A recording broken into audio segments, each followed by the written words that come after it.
దేశంలో మోదీ ప్రభంజనం కొనసాగుతుందని బీజేపీ ఓబీసీ మోర్చా జాతీయ అధ్యక్షుడు లక్ష్మణ్ అన్నారు. వెనుకబడ్డ పాలమూరు ప్రాంతంలో అభివృద్ధికి బాటలు వేయాలన్నా ఖచ్చితంగా బీజేపీతోనే సాధ్యమవుతుందని అన్నారు లక్ష్మణ్. మహబూబ్ నగర్ లోక్సభ నియోజకవర్గానికి బీజేపీ అభ్యర్థి డీకే అరుణ నామినేషన్ దాఖలు కార్యక్రమంలో లక్ష్మణ్ పాల్గొన్నారు. పాలమూరు అన్ని రంగాల్లో అభివృద్ధి చెందాలంటే తనను భారీ మెజారిటీతో గెలిపించాలని బీజేపీ అభ్యర్థి డీకే అరుణ కోరారు. మహిళగా నన్ను ఆశీర్వదించాలని విజ్ఞప్తి చేశారు. నామినేషన్కు ముందు వెంకటేశ్వర స్వామి ఆలయంలో పూజలు నిర్వహించారు డీకే అరుణ. అనంతరం కలెక్టర్ కార్యాలయంలో నామినేషన్ దాఖలు చేశారు. ఈరోజు దేశవ్యాప్తంగా జరుగుతున్నటువంటి పార్లమెంట్ ఎన్నికల సందర్భంగా మన తెలంగాణ రాష్ట్రంలో మరి ఈరోజు ఎన్నికల నామినేషన్ల యొక్క పర్వం ఈరోజు ప్రారంభమైంది.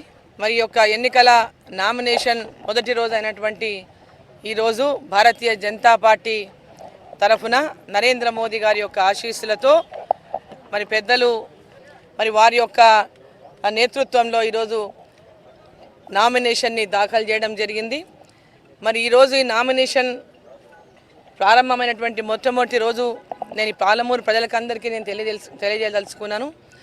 ఈరోజు మీ అందరి యొక్క ఆడపడుచుగా నరేంద్ర మోదీ గారి ఆశీస్సులతో పాలమూరు బిడ్డగా ఈరోజు ఒక మహిళగా తొలి మహిళగా పాలమూరు నుంచి ఒక తొలి మహిళగా మిమ్మల్ని అందరినీ కూడా నన్ను గెలిపించాలని కోరుకుంటూ ఈరోజు నామినేషన్ నేను దాఖలు చేయడం జరిగింది. ఓడినా గెలిచిన ప్రజల మధ్యలోనే ఉండి ప్రజల కోసం పనిచేసింది డీకే అరుణమ్మ. మరి డీకే అరుణమ్మని ఓడించాలని మీరెందుకు కుట్ర పన్నుతూ ఉన్నారు? కుట్ర పన్నుతున్నారు. మొత్తం అందరు కలిసి ఈరోజు డీకే అరుణమ్మ గెలవరాదు, డీకే అరుణమ్మని ఓడించాలి. ప్రజలకు పనిచేసేటోళ్ళు ఉండకూడదు, పరివీలు చేసుకొని సంపాదించేవాడే రాజకీయాల్లో ఉండాలి, ప్రజల కోసం పనిచేసేవాడే రాజకీయాల్లో ఉండకూడదని ఈరోజు మీరు కుట్రలు పన్నుతున్నటువంటి మాట వాస్తవమా కాదా చెప్పాల్సినటువంటి అవసరం ఉంది. దేశం కోసం నరేంద్ర మోదీ గారు ఉండాలి, ఈడ పాలమూరు కోసం డీకే అరుణమ్మ ఉండాలని ప్రతి ఊళ్ళో ప్రతి గ్రామంలో ఇవాళ మాట్లాడుకుంటున్నారు.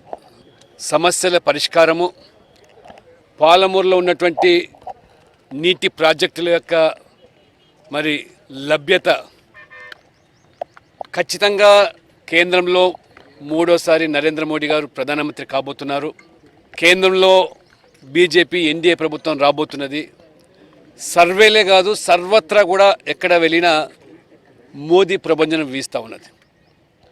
ఇటువంటి పరిస్థితుల్లో వెనుకబడ్డ ఈ ప్రాంతం అభివృద్ధికి బాట వేయాలన్నా, అభివృద్ధికి పెద్దపీట వేయాలన్నా పార్లమెంట్ సభ్యురాలుగా డీకే అరుణమ్మ గారు గెలిచినట్టయితే మోదీ గారి ఆశీస్సులతో, ప్రధానమంత్రి ఆశీస్సులతో ఈ యొక్క ప్రాంతానికి, ఈ జిల్లాకు పెద్ద ఎత్తున నిధులు తీసుకురావడంలే కాకుండా అనేక అపరిష్కృతంగా ఉన్న సమస్యలు గతంలో ప్రభుత్వాలు వచ్చినాయి,